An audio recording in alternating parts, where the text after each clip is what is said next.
Hey there, Tessa with Strandcliff Family Farm. Part 3 of our Raking and Baling series here. If you watched part 2, you know that we had some baler issues.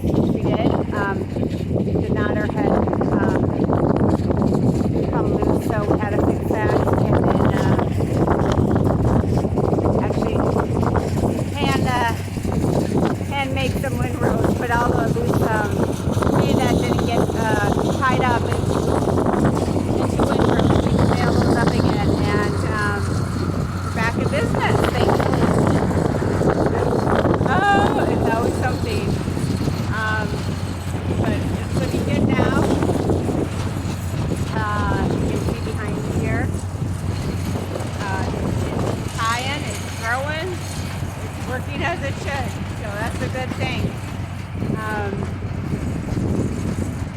so we should have some nice bales from this last third of this 5 to 6 acre hayfield here.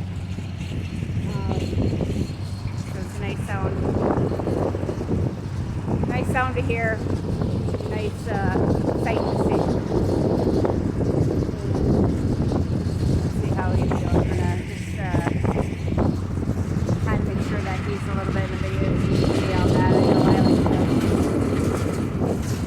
I enjoy watching making some hay, because I know how important it is. So, like to see that happen.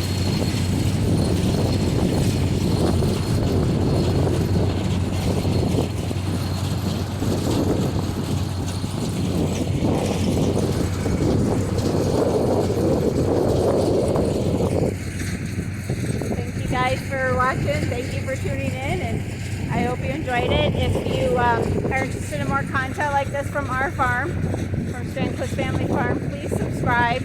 Please hit the like button. We would so appreciate it.